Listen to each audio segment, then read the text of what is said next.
Apparently, Lori had some of her minions outside that debate passing flyers around touting her progressive accomplishments. Dude, I'm telling you, we're living in an alternate reality. We are living in the reality where Steve Rogers did not return all the Infinity Stones after Thanos' snap. Yeah, we could still fix that, Jerry. How? We just got to borrow somebody else's time machine. Great Scott! I mean, we could talk about flux capacitors all day, but the reality is we just got to find one guy who created a time machine, didn't do anything to try to change the past, and lets us borrow it to do whatever we need to do, as long as what we do in the past doesn't affect the fact that he'll still create that time machine. I think you're onto something there, buddy. That avoids the whole paradox problem, which I know all of you in the live chat have been concerned about. So let's go through this flyer that she was handing out. I mean, we're jumping all over the place. There's just so much to talk about, but what the fuck? I mean, it's all connected. So Mayor Lori Lightfoot's progressive accomplishments. She's kept her progressive campaign promises, which ones, and shaped many more initiatives to address long neglected issues. Her platform is encompassed. Can you imagine standing out that debate that she wasn't invited to, thinking you can continue to bamboozle people the way she did when she first ran before she showed her true colors? Excuse me, Jerry. What? I kept all of my progressive promises. I brought in the light. I had a double beans. I'm pretty sure I promised double beans. I had plenty of transparency in my obstruction to transparency. I did lots of things, Jerry. And I'm fairly certain that I promised NASCAR. Didn't I promise NASCAR? No. I'm going to share with everybody what her accomplishments have wrought. So, excuse me, Ed, while I take us off for just a moment.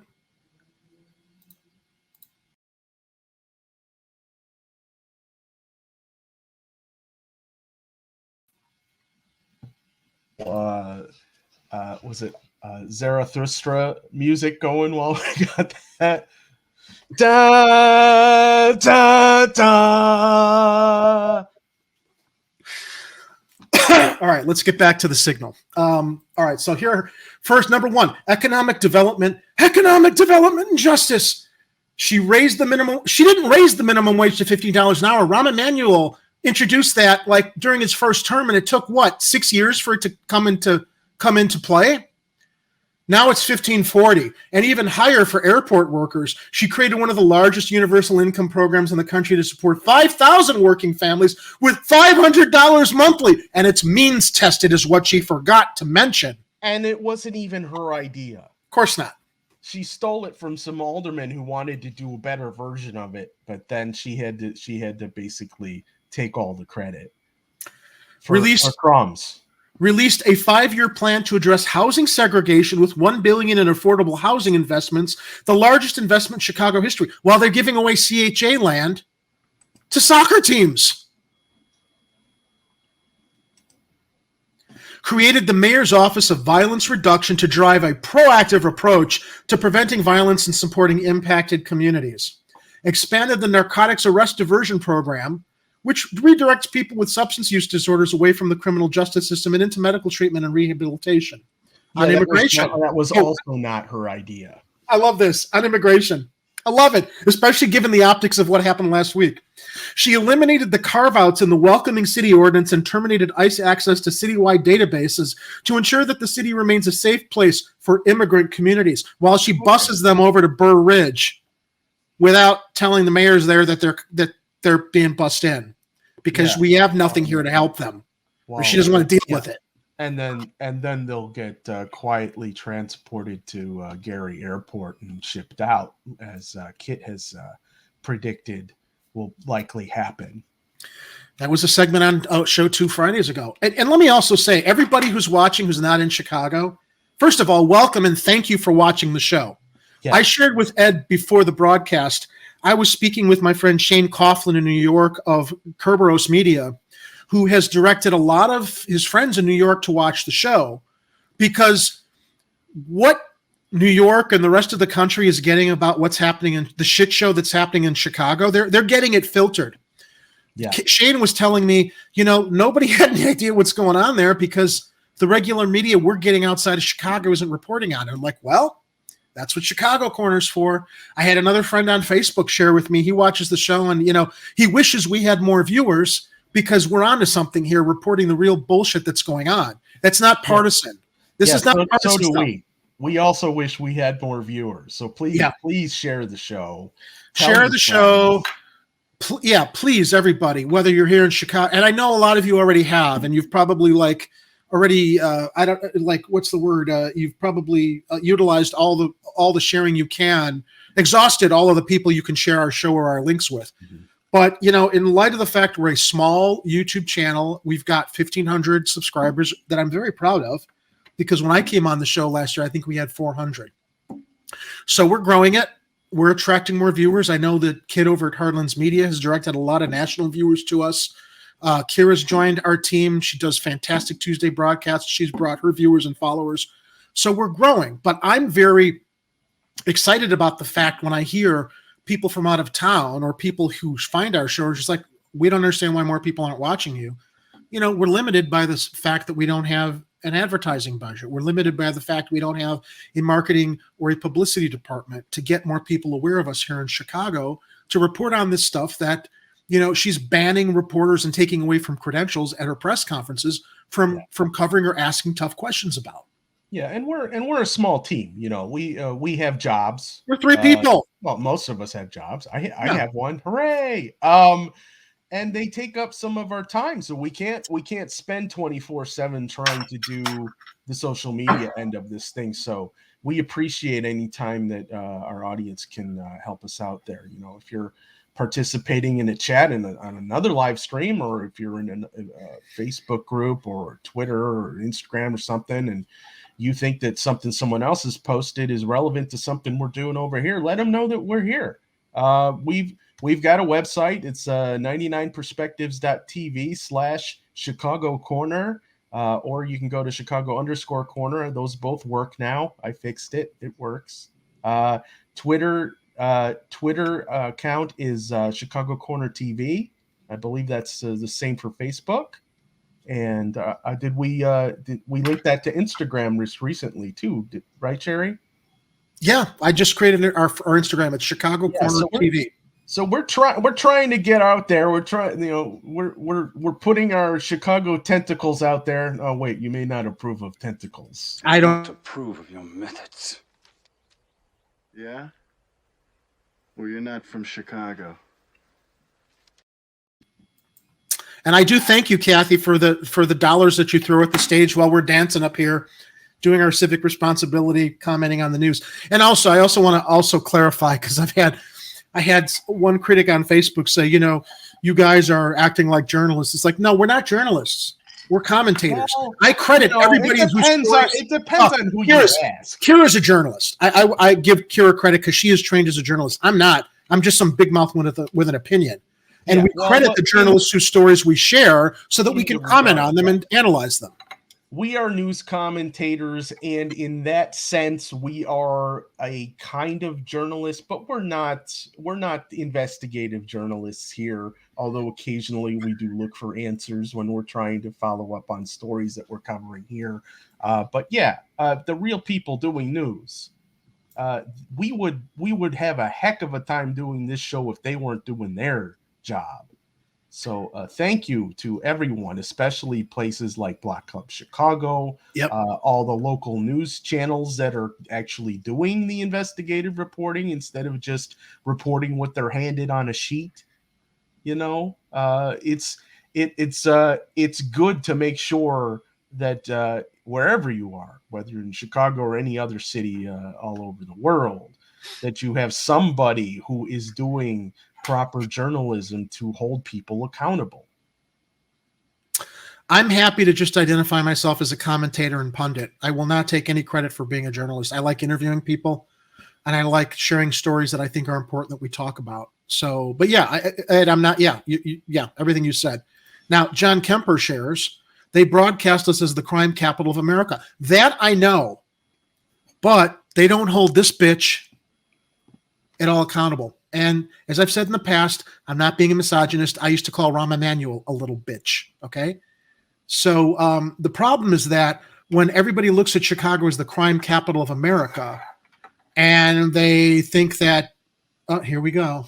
All right. Stand by, Kathy. Where is she? We have to go to the special folder. Here you go, babe. Is that my gold? What the hell are you? I'm a leprechaun, me dear. Here. This is what you're looking for, right? Oh, my eyes, startling, help! I'm the leprechaun. Garth, I'm the leprechaun. Cool it, okay? I'm the leprechaun. Stop it, all right? Don't try and steal me, pot of gold.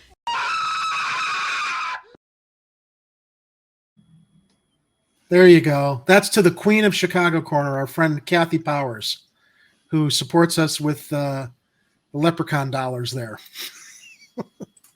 But getting back, oh, I thought I hit it. But getting back to my point, though, that John Kemper made about we're I guess broadcast as the crime capital of America. People don't understand why we're the crime capital of America, and there it is. Thank you, Ed. That's why we have civic leaders who are completely negligent in their responsibilities. Yes, fiddling while Rome burns is the colloquialism. We have not Rome. Do we have billions in TIF funds or millions? I'm about to make. Well, that's a great question, Jerry. The mayor has a slush fund that she literally only uses when she wants to develop stuff downtown, and maybe here and there divvy out in very, very small crumbs to different wards and aldermen who, yeah, there you go. She doles out to aldermen that Brown knows her. So, what's the point I was making? Yeah, we've got funds to do the stuff that we talk about here on Chicago Corner, whether it's expanding and reopening the mental health. And we're going to get to the whole mental health clinic issue later, as we always do in regards to a story that came up. But the funds are not going to support the people in our neighborhoods, John, as you know, are abandoned. Kids are abandoned. We have a prison industrial complex that looks more at putting people in prisons than actually like doing something to invest in the communities and give more opportunities to people and citizens than doing favors for all of the corporations and businesses that are stroking off our elected officials with campaign donations all the time. John Kemper, I have heard TIF funds all my life. They haven't fixed anything. Yeah. So anyway, so really quickly, let me. We're off in all directions, and it's going to be a long show. And I hope there's a lot. With us. There's just a lot to talk about. But let's get back to this. Speaking of TIF funds, her neighborhood development, she launched Invest Southwest initiative in 2019, which has mobilized more than $1.4 billion in public and private investments to revitalize South and West Side communities that had been neglected for far too long. Helped working families by establishing the Utility Board Billing Relief Program, adding 17,000 low-income homeowners and reducing their debt burdens on water, sewer, and water sewer tax. Number one, I'm sure there are many more than 17,000 citizens in the city of Chicago that need that relief. It should not be means tested. Number two, our utilities, our public utilities should be public utilities. They are owned by private companies. They're not really public utilities, which is why they can constantly get away with ripping citizens off with the obscene utility billing that they're billing everyone all the time, that they're issuing. And later in the show, we'll talk about Pritzker.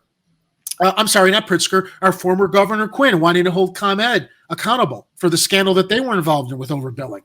But all this goes to Lightfoot claiming she's a progressive. She's not a progressive. Yeah, and Jerry, did she just take credit for the Invest Southwest thing? Can I show you please a recent headline Yeah. from Crane Chicago?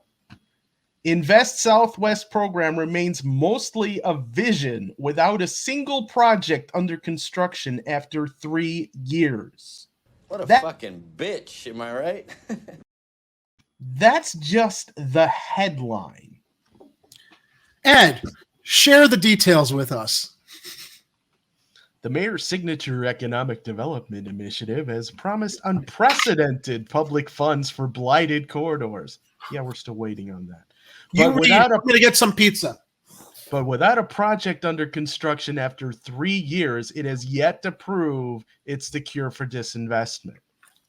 Oh, yeah, here's that wonderful photo op with everybody holding, the shovel where they're pretending like they're breaking ground on a project that's not even doing anything yet. I mean, I'd like to use one of those shovels on them along with the torches, pitchforks, and guillotines. Take your torches and go!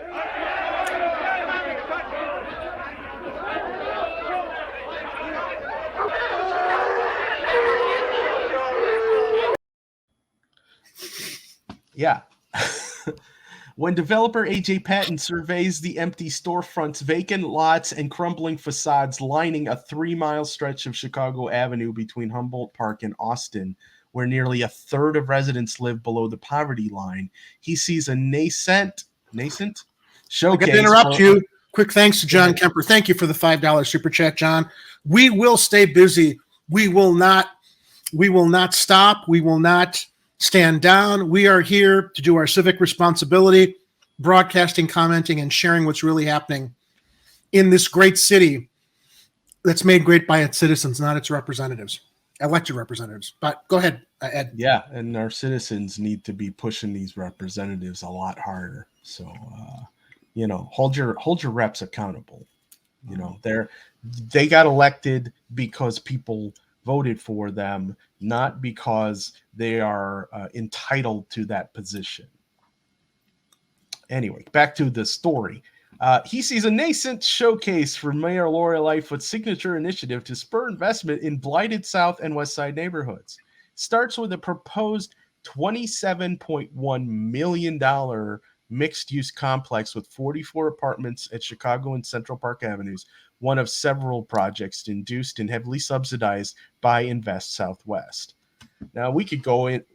You guys can catch the rest of this. Yeah, you can catch the rest of it. I mean, I wanted to give you time to read it because I'm glad you found it. Because it's stuff like this. She's taking credit for things that haven't happened yet, or things that aren't doing what she promised that they would do. And let's get to the city's still crumbling. Let's get to her last two progressive claims in this flyer, that she had the gall to have her toadies distributing outside this progressive candidate debate. Let me scroll down. Oh, let me bring it back up here. That's what she said. All right, here we go. Police reform. Police reform. Oh. She established the first independent civilian oversight body for the Chicago Police Department. Negotiated a historic fraternal order of police contract. That's why Catanzara is constantly, who's a fascist anyway. Two fascists, two authoritarians on different ways. That's why Catanzara is claimed he was going to run for mayor, and he's got the fraternal order police who can't stand her. But she's going to act like she's a friend of the police department because she claims she negotiated the historic fraternal order police contract that includes accountability and transparency reforms, like requiring the investigation of anonymous complaints, preventing the destruction of disciplinary records, and protecting complainants against retaliation. How long has it been? We reported on this like a month ago. I can't keep track of all of these utter contradictions to her claims here, where it was taking like years for, was it COPA? When she's talking about accountability and transparency reforms, these are constantly argued in city council and not moved forward. Yeah. That's the point I want to make there. She claims that she's negotiated this stuff, but yeah, maybe, but it hasn't. If it's been implemented, it's been really slow to implement. And in many occasions, it's being not prevented. They're trying to, they're trying to prevent it. They're trying to obstruct it. That's the word I was looking for. Yeah, she reformed them into a bigger force is what she did. Well, actually, I think their force is shrinking. They keep trying to recruit more officers because all the rank and file and the older officers are starting to retire and get out because they don't want to deal with what's coming. Accountability is what I'm saying. Yeah. And lastly, go ahead. Like just an example, you look at this headline from ABC 7. I brought this up earlier. Copa urged 12 cops be suspended after George Floyd protests, but CPD superintendent fought back on the charges. I mean, I got. They're always fighting back. She introduces stuff. She introduces things that they fight back on. It's like what they said before with the first story we covered with the housing that all the aldermen were against. Then suddenly they approved it. They basically play both sides of it until they can implement their agenda for what they want while pandering and pretending that they're on the sides of residents and citizens. Lastly, before we get out of this, she announced the Green Recovery Agenda to lead on the Climate Action Plan, 100% renewable energy procurement, a citywide building decarbonization strategy, and a new utility franchise to support a green and equitable recovery from the pandemic. Those are her claims to being a progressive. Those are the mayor's claims to being a progressive, at a progressive candidate debate that she was not invited to because we all know she's no progressive. What a fucking bitch, am I right? I love that. I love that. I know you're much more, I know that you're much more, what's the word? You're respectful than I am, Ed, but I can't help using that clip. I try to limit my use of that word. I know. I try to be a little more creative with my colorful metaphors. You're right. Usually they're bacon themed, which is why I say things like "What the sizzle." What the sizzle? Yeah. Oh, you're much more refined than I am.